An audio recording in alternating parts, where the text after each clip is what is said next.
Hello students, welcome to my YouTube channel Silver Library. आज हम इस वीडियो में केमिस्ट्री का बहुत ही एक इम्पोर्टेंट सा चैप्टर पढ़ेंगे जिसका नाम है ऑर्गेनिक केमिस्ट्री। अब ऑर्गेनिक केमिस्ट्री जो है वो बहुत ही इम्पोर्टेंट है, ठीक है, क्योंकि ये जो हमारी जो नॉर्मल फिजिकल केमिस्ट्री होती है उससे काफी अलग होती है। तो इसीलिए ऑर्गेनिक केमिस्ट्री जो है वो बहुत ही एक इम्पोर्टेंट पार्ट है केमिस्ट्री का। तो सबसे पहले आज हम उसके सिर्फ बहुत ही बेसिक्स के बारे में पढ़ेंगे जो कि आपको ऑर्गेनिक केमिस्ट्री के बारे में पता होना चाहिए पहले पहले। तो अभी हम ऑर्गेनिक केमिस्ट्री में इस वीडियो में क्या क्या पढ़ेंगे, हमारे लर्निंग ऑब्जेक्टिव्स क्या है, introduction, organic compounds, isomerism, nomenclature. Introduction की ऑर्गेनिक केमिस्ट्री होती क्या है, ऑर्गेनिक केमिस्ट्री में उसके ऑर्गेनिक कंपाउंड्स कौन से होते हैं, फिर उसके बाद आइसोमेरिज्म और नोमेनक्लेचर। आइसोमेरिज्म का मतलब होता है स्ट्रक्चर और नोमेनक्लेचर का मतलब होता है नेमिंग, कि जो कंपाउंड्स होते हैं उनका नेमिंग कैसे किया जाता है। तो ये सब अभी हम पूरे अच्छे से पढ़ेंगे। फिर उसके बाद ऑर्गेनिक केमिस्ट्री होता क्या है, ऑर्गेनिक केमिस्ट्री का मतलब क्या है। इसका मतलब होता है कार्बन कंपाउंड्स, वो केमिस्ट्री जिसमें कोई स्पेसिफिक कार्बन कंपाउंड्स को लिया जाता है और उसे स्टडी किया जाता है, लेकिन उस कार्बन कंपाउंड्स में ना ही ऑक्साइड्स, कार्बोनेट्स या कार्बाइड्स, ये तीनों नहीं आते हैं, ठीक है।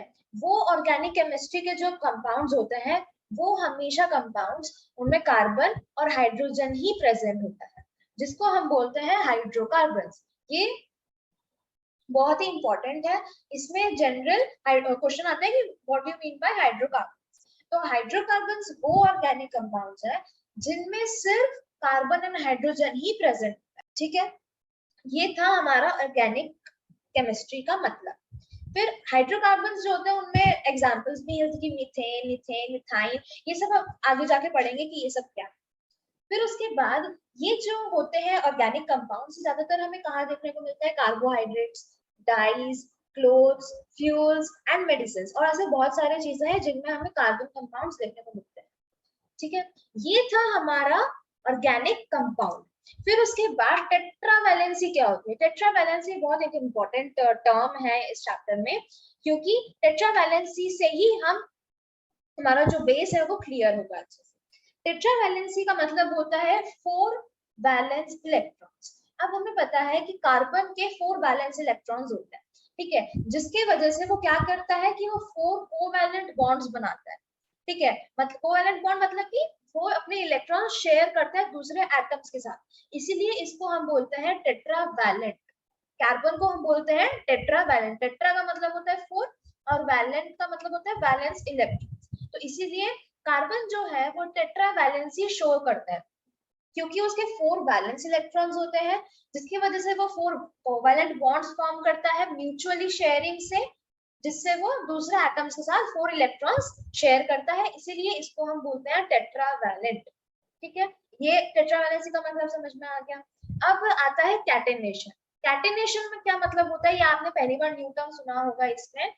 कैटेनेशन का मतलब होता है कि एक एलिमेंट जो कि अपने ही आइडेंटिकल एटम्स के साथ जो एक चेन फॉर्म करता है उसको हम बोलते हैं कैटेनेशन। या फिर हम बोल सकते हैं कि ना ये एलिमेंट्स की ना एक प्रॉपर्टी होती है जिसके थ्रू क्या होता है कि एलिमेंट का जो एक एटम होता है वो दूसरों के साथ लिंक करके एक चेन फॉर्म करता है, ठीक है। अब एक जो एलिमेंट का एटम है वो अपने आइडेंटिकल एटम्स के साथ ही फॉर्म करता है चेन, जिसको हम बोलते हैं कैटेनेशन।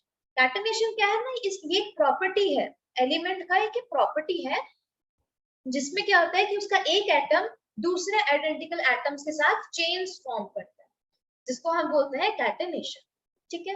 फिर उसके बाद आता है ये जो कार्बन है, ये जो जैसे एलिमेंट का एटम है वो दूसरे एटम के साथ लिंक करता है, तो वो किस फॉर्म में लिंक करता है, कौन सा स्ट्रक्चर बनाता है, वो भी हम पढ़ेंगे इसमें।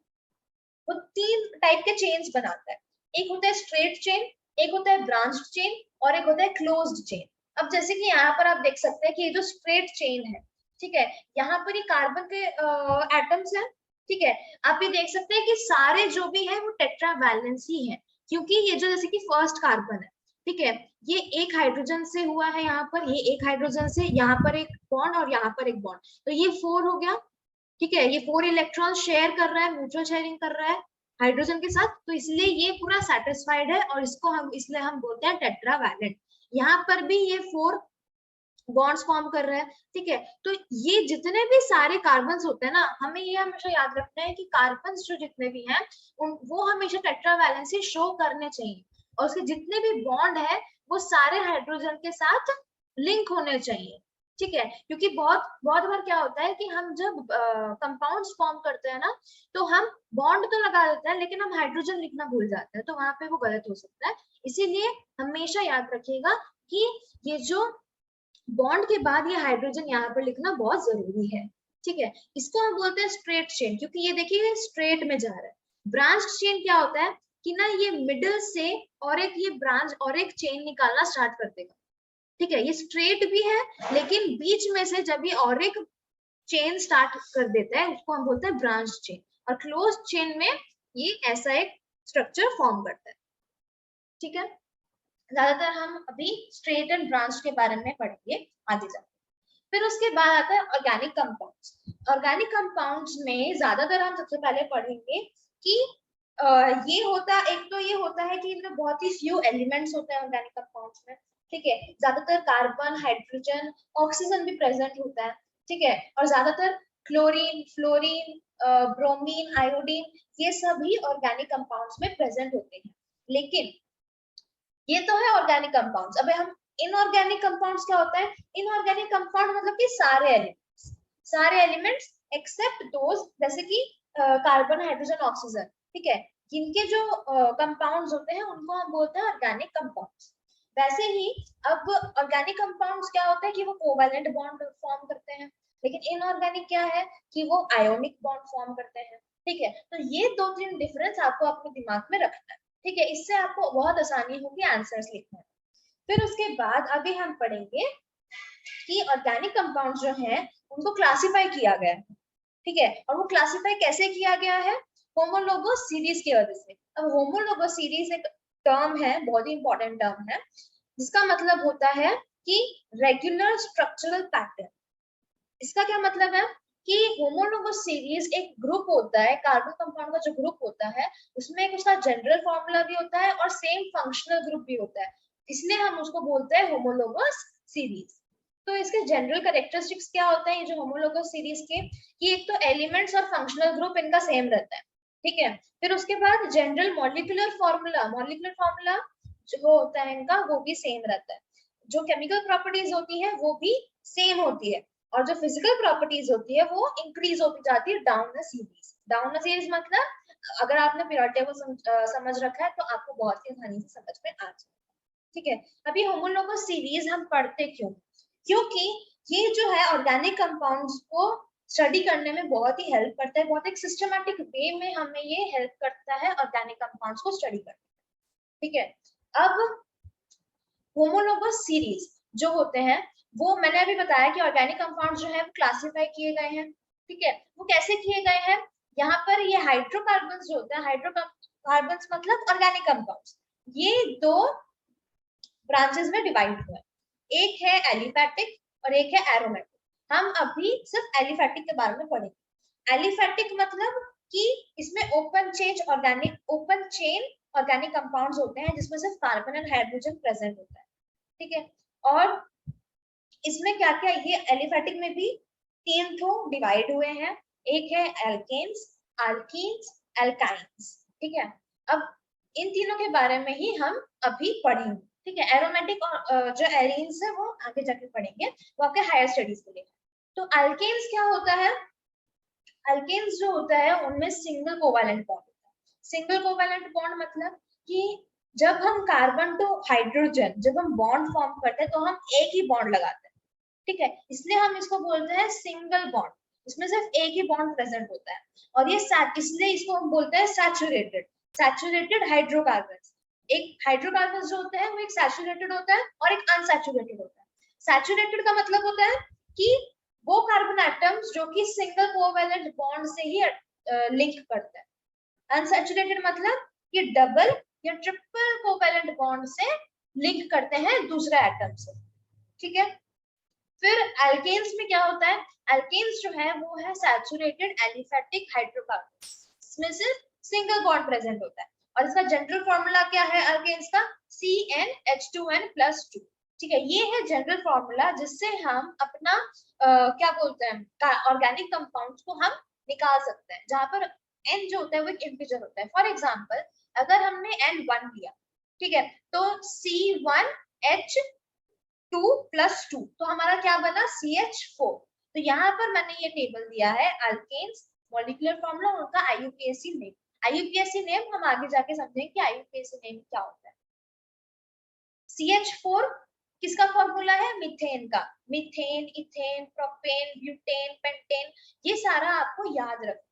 अब बहुत कंफ्यूजन हो सकता है कि ये कैसे याद रखना है, और ना एक ऑर्डर होता है ये याद करने का, क्योंकि अगर आप ये मॉलिक्यूलर फॉर्मूला देख रहे होंगे तो ये इंक्रीज हो रहा है, यहाँ पे 1 2 3 4 5, यहाँ पे 4 6 8 10 12। तो ये जो है आपको एक तो ये जनरल फॉर्मूला याद रखना है और इसके ये नेम्स अल्केन्स के जो एग्जांपल्स हैं वो आपको याद रखना है। ठीक है, ये आगे जाके मैं आपको बताऊंगी कि ये कैसे होगा। फिर उसके बाद ये था अल्केन्स। अब इनका हम स्ट्रक्चर समझेंगे कि इनका स्ट्रक्चर लिखते कैसे हैं, वो बहुत ही इंपॉर्टेंट है, क्योंकि बिना स्ट्रक्चर के ऑर्गेनिक केमिस्ट्री करना बहुत ही मुश्किल हो जाएगा। तो मैंने अभी बताया था कि कार्बन जो है वो टेट्रावैलेंसी शो करता है और वो सारे एटम्स से एक सिंगल बॉन्ड जो है वो फॉर्म करेगा। ठीक है, तो अगर आप ये देख रहे होंगे अभी हमने यहाँ पर देखा कि ये सिंगल बॉन्ड फॉर्म करेगा और ये मीथेन, इथेन, प्रोपेन और इनके मॉलिक्यूलर फॉर्मूला, ये जो मॉलिक्यूलर फॉर्मूला के थ्रू ही हम इनका स्ट्रक्चर बनाएंगे। कैसे बनाएंगे देखिए, यहाँ पर है CH4, तो C कितना है 1, तो हमने यहाँ पे 1C ले लिया, हाइड्रोजन है 4। अब जैसे ही यहाँ पे कार्बन एटम ले लोगे ना, अब तभी उसके सारे उसका जो सेटिस्फाई कर देना उसका सारा बॉन्ड्स। ठीक है, आपको ये ध्यान में जरूर रखना है स्ट्रक्चर बनाते हुए कि कार्बन के जो बॉन्ड्स हैं, ठीक है, वो 4 हो रहे हैं कि नहीं, वो सेटिस्फाई कार्बन हो रहा है कि नहीं, वरना हमारा कंपाउंड जो है वो अनस्टेबल हो जाएगा। ठीक है, तो ये ध्यान में रखना जरूरी है। तो जब हमने ये एक कार्बन फॉर्म कर दिया, अब हम क्या करेंगे, हम फट से उसका 4 हाइड्रोजन हम फॉर्म कर देंगे। जैसे ही हमने कर दिया, फिर हमने देखा कि यहाँ पर कितने मीथेन के फॉर्मूला में हाइड्रोजन है 4, तो यहाँ पर हमने अभी 4 हाइड्रोजन प्लेस ऑलरेडी कर दिया। तो ये हमारा बन गया स्ट्रक्चर ऑफ मीथेन। ठीक है, तो ये है इथेन। इथेन क्या है, इसमें 2 कार्बन है, 2 कार्बन हमने लगा दिया, फिर सब में एक एक हाइड्रोजन हमने लगा दिया। अब आप सोच रहे होंगे कि यहाँ पर ये हाइड्रोजन क्यों नहीं है, यहाँ पर बॉन्ड क्यों नहीं हाइड्रोजन का वहीं पे लगा है? क्योंकि अगर हम ध्यान से देखेंगे तो हमें ये जो सिंगल बॉन्ड है ना, हमें ये काउंट करना है। सी, ये कार्बन एटम है 1 2 3 4, ठीक है, ये 4 carbon atom 4 single bond create कर रहा है। ठीक है, तो मतलब कि ये सेटिस्फाई है। अब दूसरा कार्बन एटम का भी देखेंगे 1 2 3 4, तो ये भी सेटिस्फाई है पूरा हाइड्रोजन से। फिर उसके बाद हम हाइड्रोजन काउंट करेंगे कि कितना हाइड्रोजन हुआ हमारा, 1 2 3 4 5 6, हमारे 6 हाइड्रोजन और 2 कार्बन है, तो हमारा बन गया हमारा इथेन C2H6। वैसे ही करके हमारा प्रोपेन और ब्यूटेन भी हमारा वैसे ही है। तो ये जो है ये बहुत ही बेसिक सा स्ट्रक्चर मैं आपको समझाई हूँ, लेकिन आगे जाके बहुत ही बड़े बड़े स्ट्रक्चर आ सकते हैं। फिर उसके बाद अब हम पढ़ेंगे अल्कीन्स के बारे में। अल्कीन्स क्या होता है, उसका भी जनरल फॉर्मूला है और वो सैचुरेटेड एलिफेटिक हाइड्रोकार्बन्स होता है जिसमें डबल बॉन्ड होता है। ठीक है, डबल बॉन्ड एल्कीन्स में होता है, एल्केन्स में होता है सिंगल बॉन्ड और एल्काइंस में होता है ट्रिपल बॉन्ड। ठीक है, अभी हम पढ़ेंगे कि एल्कीन्स क्या होता है। एल्कीन्स का जनरल फॉर्मूला होता है CnH2n, जहां पर n इज एन इंटीजर। तो अगर हम अभी टेबल को आप देख रहे होंगे तो मैंने यहाँ पर इनका फर्स्ट नहीं लिखा है, जैसे कि एल्केन्स में CH4 था, लेकिन यहाँ पर जो मिथीन है वो फॉर्म नहीं होता है। ठीक है, मीथेन जो है वो फॉर्म नहीं होता क्योंकि वो एक अनस्टेबल कंपाउंड फॉर्म करता है, इसीलिए मीथेन को हम कंसीडर नहीं करेंगे। हम सीधा इथीन, प्रोपीन, ब्यूटीन, पेंटीन, इनसे हम स्टार्ट करते हैं अपना एल्कीन्स। ठीक है, तो सबसे पहला कंपाउंड क्या है एल्कीन्स का, C2H4। ठीक है, और जिसको हम बोलते हैं इथीन। उसके बाद है C3H6 जिसको हम बोलते हैं प्रोपीन, C4H8 जो कि हमारा ब्यूटीन। आपको ये इसका याद रखना है कि ये जो ईथ, प्रॉप, ब्यूट, पेंट, ये सब जो है तो सेम रहेगा, लेकिन इसका लास्ट का जो है एल्केन्स में था एन, एल्कीन्स में है इन, तो ये आपको डिफरेंस याद रखना है, क्योंकि इसमें बहुत कंफ्यूजन होता है और ये गलत भी बहुत बार हो सकता है। ठीक है, ये थे इसके कंपाउंड्स। अब हम इसका स्ट्रक्चर कैसे बनाते हैं हम वो देखेंगे। बस आपको हमेशा ये ध्यान रखना है कि कार्बन जो है उसका सारा हाइड्रोजन लिंक होना चाहिए। तो सबसे पहला है इथीन, C2H4। सबसे पहले C को हम फॉर्म कर देंगे। अब याद रखिएगा कहीं ना कहीं हमें डबल बॉन्ड लगाना ही लगाना है। तो हमने क्या किया कि हमने C और C जो हमारा कार्बन एटम है उनके बीच में हमने डबल बॉन्ड लगा दिया। तो अब हम सिर्फ दो दो हाइड्रोजन लिंक करेंगे। क्यों? क्योंकि अगर आप काउंट करेंगे तो ये 1, ये है 2 और ये है 3 4। तो यहाँ पर ये जो 2 आ गया और यहाँ पे 3 4 है, ये हमारा बन गया 4। ठीक है, तो 4 वैलेंस इलेक्ट्रॉन्स जो लिंक हो गए। ठीक है, वैसे ही इस साइड भी वैसे ही है। ठीक है, तो आपको ये कंफ्यूज नहीं होना है कि सब जगह आपको ऐसे 3 हाइड्रोजन बॉन्ड्स नहीं लगाने हैं। ठीक है, आपको अच्छे से दिमाग में ये काउंट करके हाइड्रोजन आपको लगाने हैं इन एल्कीन्स, अल्काइन्स, अल्कीन्स। ये हो गया। फिर उसके बाद है प्रोपीन का भी वैसे ही है। प्रोपीन का हमने यहाँ पर लगाया है डबल बॉन्ड। ठीक है, अब हमें फिर से आप जब स्ट्रक्चर पूरा बना लेंगे ना तो अच्छा होगा कि स्ट्रक्चर बनाने के बाद आप सब कुछ फिर से एक बार रीचेक करें। ठीक है, क्योंकि रीचेक करना इसमें बहुत इंपॉर्टेंट है, क्योंकि इसमें मार्क्स बहुत अच्छे से मिलते हैं। ठीक है, पूरे फुल मार्क्स मिलते हैं, इसमें कोई मार्क्स कट वगैरह नहीं किए जाते हैं। तो इसीलिए ये बहुत ही अच्छी तरह से हमें करना पड़ता है और ये बहुत ही ईजी भी है। तो यहाँ पर हमने देखा कि 3 कार्बन एटम्स लगा दिए हैं, एक में हमने डबल बॉन्ड लगा दिया है। तो डबल बॉन्ड जब यहाँ पर लग गया तो यहाँ पर सिर्फ 2 ही हाइड्रोजन होगा। तो यहाँ पर ये 4 बॉन्ड्स बन चुके हैं कार्बन के। अब इसके इधर साइड में देखेंगे तो यहाँ पर भी 4 हो गए हैं और यहाँ पर भी 4 हो गए, तो ये हमारा बन गया प्रोपीन। और अगर हम हाइड्रोजन को काउंट करेंगे तो वो हमारा 6 हाइड्रोजन बन गया। तो ये है हमारा प्रोपीन का स्ट्रक्चर। वैसे ही यहाँ पर ब्यूटीन का भी वैसे ही स्ट्रक्चर। ठीक है, ये था हमारा अल्कीन्स। अब है अल्काइंस क्या होता है। अब अल्काइंस का भी जनरल फॉर्मूला है जो कि है CnH2n-2। आपको जनरल फॉर्मूला बहुत ही अच्छे से याद रखना है ताकि आप उनका जो मॉलिक्यूलर फॉर्मूला है, जो कंपाउंड्स है, वो अच्छे से लिख सके। ठीक है, क्योंकि याद ऐसे तो रह मतलब कि रख सकते हैं, लेकिन ये बहुत ही इजी होता है, मींस डाउट्स नहीं रहेंगे आप। अब एल्काइंस में ट्रिपल बॉन्ड होता है। ठीक है, जैसे कि आप ये स्ट्रक्चर में देख रहे होंगे ट्रिपल बॉन्ड। अब जैसे कि एल्कीन्स में था कि हम इथीन से स्टार्ट किए थे, वैसे ही एल्काइंस में हम इथाइन से स्टार्ट करेंगे। Ethyne, propyne, butyne. ठीक है, ऐसे करके हम स्टार्ट करेंगे। अब आप ये देख रहे होंगे कि यहाँ पर ये 1 ब्यूटाइन क्या लिखा है, 2 ब्यूटाइन क्या लिखा है, वो मैं आगे जाके आपको बताऊंगी कि वो 1 और 2 क्या है। इथाइन का फॉर्मूला है C2H2। ये जनरल फॉर्मूला से ये सारे फॉर्मूलास लिखते हैं। हम देखेंगे कि इसका स्ट्रक्चर कैसे बना। ये है C2 है तो फिर 2 कार्बन लगा दिए, इसके बीच में हमने ट्रिपल बॉन्ड लगा दिया। फिर उसके बाद H2 है तो हमने एक एक बॉन्ड से हाइड्रोजन सेटिस्फाई कर दिया कार्बन को, क्योंकि यहाँ पर 3 है और यहाँ पर 1 है तो वो हमारा 4 हो गया। वैसे ही प्रोपाइन का भी वैसे ही है, हमने यहाँ पर 3 कार्बन लेने हैं तो हमने 3 कार्बन ले लिए। यहाँ पे ट्रिपल बॉन्ड है, यहाँ पर ट्रिपल बॉन्ड लगा दिया। फिर उसके बाद ये एक ही हाइड्रोजन चाहिए इसको, तो फिर एक हाइड्रोजन हमने यहाँ पर फिक्स कर दिया। अब और जो कार्बन थे उसको भी हाइड्रोजन हमने दे दिया, तो हमारा ये बन गया प्रोपाइन। वैसे ही करके हमारा ये ब्यूटाइन भी बना है। 1 ब्यूटाइन हो चाहे 2 ब्यूटाइन हो, लेकिन फॉर्मूला, जनरल फॉर्मूला जो है वो सेम ही रहता है। उसका भी एक टर्म है जो कि हम आगे जाके समझेंगे। तो ये था हाइड्रोकार्बन्स का डिविजन जो कि ऑर्गेनिक कंपाउंड्स का हुआ है, अल्केन्स, अल्कीन्स एंड अल्काइन्स में।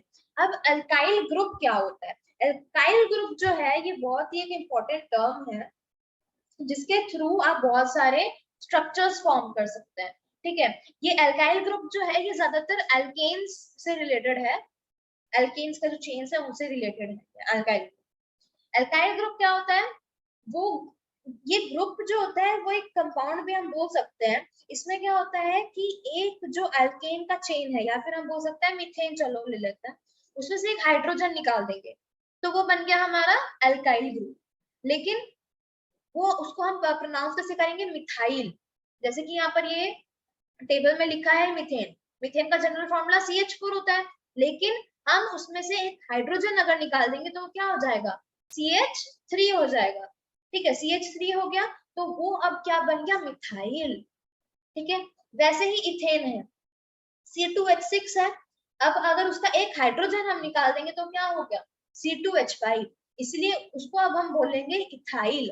बस ये याद रखना है कि अल्काइल ग्रुप क्या होता है कि एक हाइड्रोजन जो एल्केन के चेन से निकल जाता है तो उसको हम बोल देते हैं एल्काइल ग्रुप। ठीक है, उसका वो मॉलिक्यूलर फॉर्मूला बन जाता है, और जैसे कि आपने मिथेन में से निकाला तो मिथाइल हो गया, बस लास्ट का जो ANE है ना उसको हटा के YL लगा देना, जिसकी वजह से हमें पता चल जाता है कि वो एल्काइल ग्रुप है, उसमें से एक हाइड्रोजन निकला हुआ है। ठीक है, जैसे कि यहाँ पर methane, ethane, propane, butane, pentane, hexane, heptane और बहुत बहुत 10 तक होता है ये जनरली।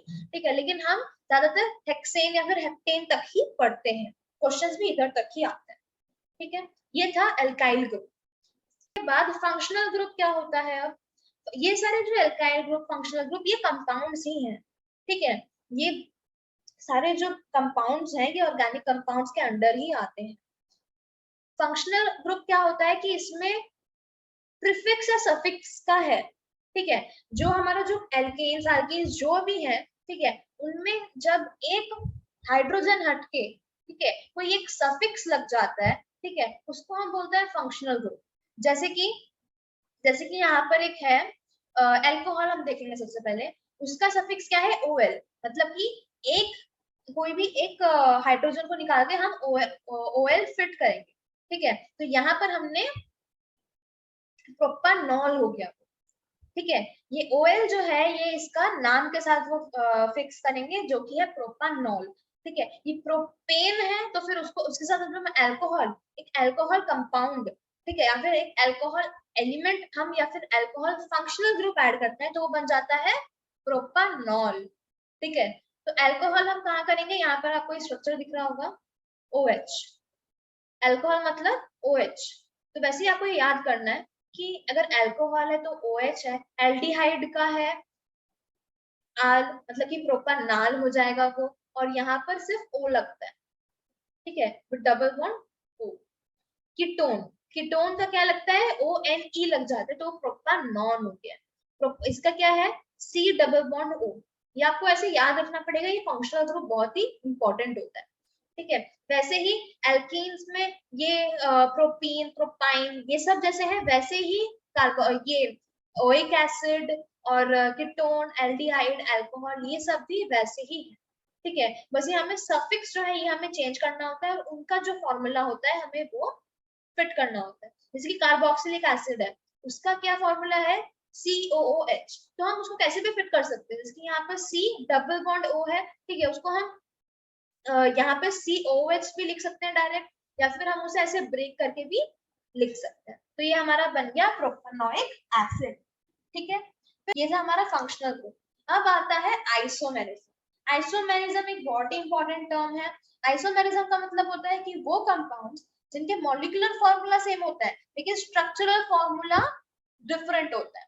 ठीक है, जैसे कि अभी हमने पीछे देखा था आपने कि 1 ब्यूटीन, 1 ब्यूटाइन, 2 ब्यूटाइन, ये जो 1 और 2 था, ये अभी हम इसी में पढ़ेंगे कि ये क्या है।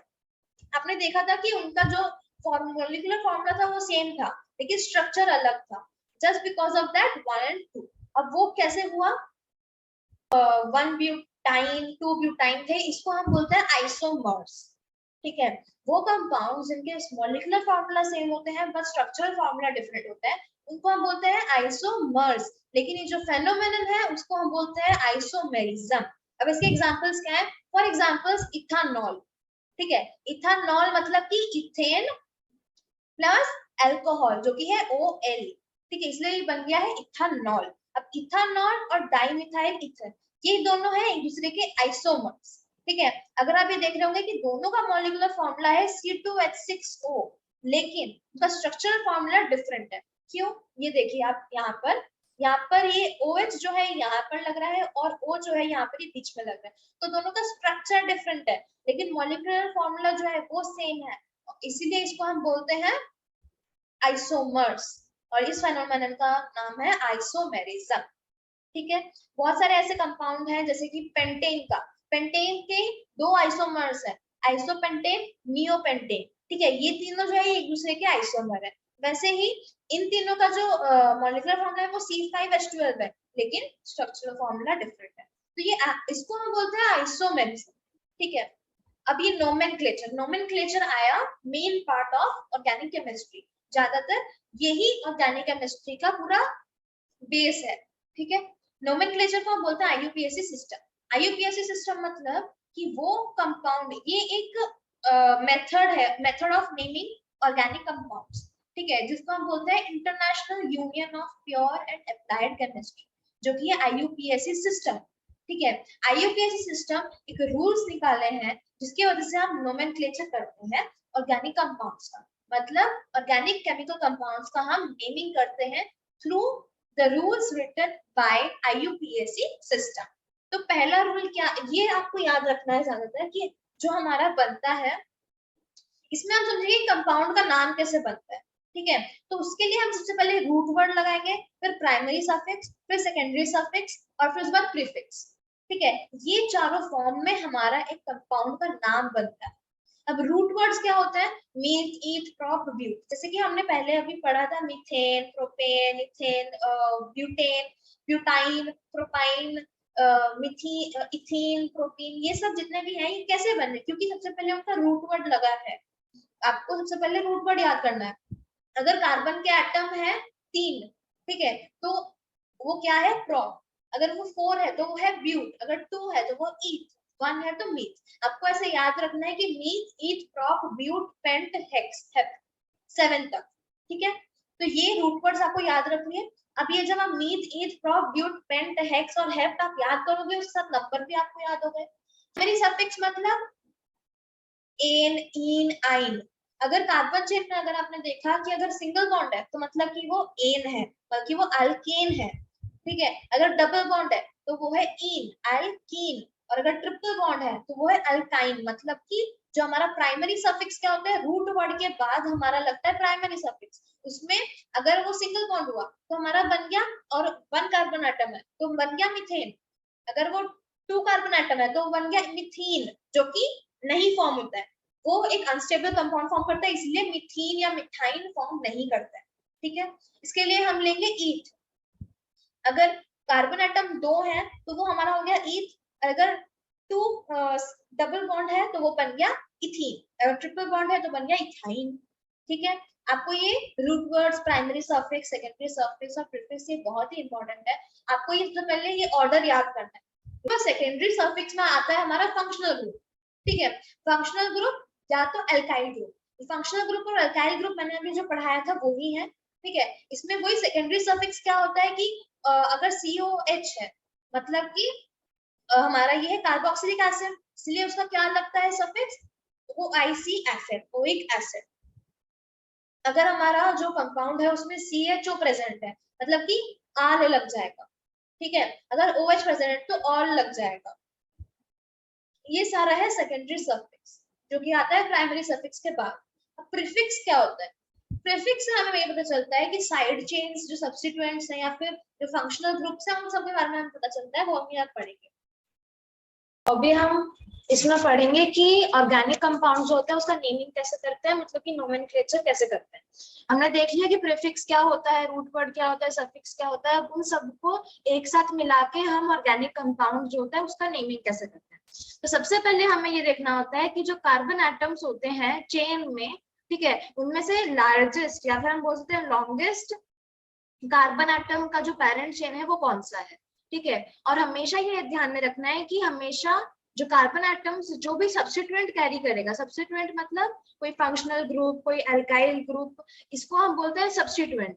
जब वो जहां पर वो लगा हुआ होगा वो हमेशा लोएस्ट नंबर पर ही आना चाहिए।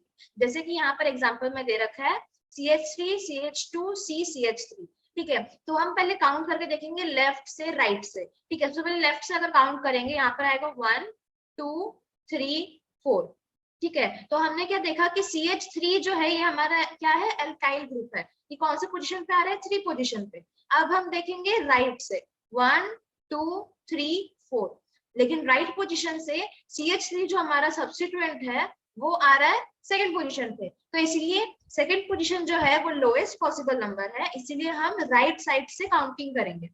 ठीक है, अब राइट साइड से काउंटिंग करके हमें अपना longest parent chain carbon atom का मिल गया। ठीक है, तो आप वहां पर सबसे पहले छोटा छोटा आप लिख दीजिएगा 1 2 3 4 राइट साइड से। ठीक है, ये था फर्स्ट स्टेप। सेकेंड हम क्या करेंगे कि जो कार्बन एटम्स कितने हैं हमें वो देखना है।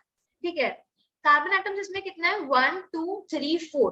ठीक है, मतलब कि ब्यूट आएगा, क्योंकि हमने पहले वो रूट वर्ड प्रीफिक्स सफिक्स अगर पढ़ चुके हैं तो आपको समझ में आ गया होगा ये सब चीज। फिर इसमें कार्बन एटम्स 4 है, मतलब कि ये है ब्यूट। ठीक है, फिर तीसरा हमने क्या ध्यान में रखना है कि सफिक्स क्या है। अब ये हमने देखा है कि सारे जो ये बॉन्ड्स हैं, ठीक है, ये जितने भी सारे बॉन्ड्स हैं ये सारे सिंगल है। अगर सिंगल है तो मतलब कि ये है अल्केन, मतलब कि जो सफिक्स है वो लगेगा एन। अगर ये डबल होता तो लगता इन, अगर ट्रिपल होता कहीं पर तो लगता आइन, लेकिन यहाँ पर सिंगल बॉन्ड है सारे तो इसका मतलब ये है एन। ठीक है, फिर उसके बाद लास्ट हम लोग ये देखेंगे कि ये प्रीफिक्स कौन सा है, मतलब कि जो फंक्शनल ग्रुप लग रहा है उसका पोजीशन क्या है। हमने अभी पोजीशन में देखा था कि जो राइट साइड से अगर हम काउंट करेंगे तो हमारा लोएस्ट पॉसिबल नंबर जो हमारा सब्स्टिट्यूएंट का आ रहा है वो है 2, और हमें पता है कि CH3 जो है वो एक एल्काइल ग्रुप है और इसका नाम है मिथाइल। ठीक है, और ये कौन से पोजीशन में है 2 पोजीशन पे। तो हमें इसे कैसे लिखते हैं, सबसे पहले हम पोजीशन नंबर लिखेंगे फिर उसका नाम लिखेंगे, तो ये क्या बना 2 मिथाइल। ठीक है, तब ये हो गया हमारा नेमिंग। अब नेम पूरे सारा सब कुछ जोड़ के हम कैसे लिखेंगे, prefix plus root word plus suffix. हमारा प्रीफिक्स क्या है 2 मिथाइल, फिर उसके बाद हमारा रूट वर्ड है ब्यूट, फिर सफिक्स है हमारा एन, तो ये हमारा बन गया 2 मिथाइल ब्यूटेन। ठीक है, ये जो ये कंपाउंड है इसका नाम क्या है 2 मिथाइल ब्यूटेन। ये जो 4 स्टेप है ये आपको 4 स्टेप अच्छी तरह से करने हैं और ये प्रैक्टिस कर करके ही आपसे अच्छे से होगा। ठीक है, फिर यहाँ पे हम और भी एग्जांपल देख लेते हैं। ये 1 ब्यूटेन 2 ब्यूटेन का हम देखते हैं। अब सबसे पहले हम नंबरिंग करेंगे कार्बन चेन्स का कि लॉन्गेस्ट पैरेंट चेन कौन सा है। तो हम सबसे पहले लेफ्ट से देखेंगे 1 2 3 4। हम अगर लेफ्ट से देख लिए अब फिर राइट से 1 2 3 4, तो ये जो यहाँ पर सब्स्टिट्यूएंट क्या है, यहाँ पर ये जो ट्रिपल बॉन्ड है, ठीक है, ये है, तो ये कौन से लोएस्ट पॉसिबल में आ रहा है 2 से, तो इसको भी हम राइट से करेंगे। ठीक है, तो इसीलिए यहाँ पर ये 1 जो है इसका मतलब 1 का मतलब है कि ये जो सब्स्टिट्यूएंट जो हमारा ये ट्रिपल बॉन्ड है वो 1 पोजीशन पे है, इसलिए हमने लिखा है 1 ब्यूटाइन। अब ट्रिपल बॉन्ड है मतलब कि हमारा ये है एल्काइन, इसलिए हम YNE लग गया, और कार्बन एटम को जब हमने काउंट किया तो 4 कार्बन एटम्स है, इसका मतलब ब्यूट है तो 1 ब्यूटाइन। वैसे ही 2 ब्यूटाइन का भी वैसे ही है, बस ट्रिपल बॉन्ड का जो पोजीशन है वो चेंज हुआ है, इसलिए यहाँ पे हमने लिखा है 2 ब्यूटाइन। ठीक है, ये दोनों क्या है आइसोमर्स। ठीक है, तो यहाँ पर मैंने कुछ क्वेश्चंस दिए हैं, आप इसको जरूर ट्राई कीजिएगा और कमेंट सेक्शन में जरूर इसका आंसर लिखिएगा। और अगर आपको कुछ भी इसमें डाउट्स वगैरह हो या फिर कोई सजेशंस देना हो तो आप कमेंट सेक्शन में लिख सकते हैं। और अगर आपको ये वीडियो अच्छी लगे तो please like share and subscribe, और कमेंट सेक्शन में इनके आंसर लिखना मत भूलिएगा। Thanks for watching.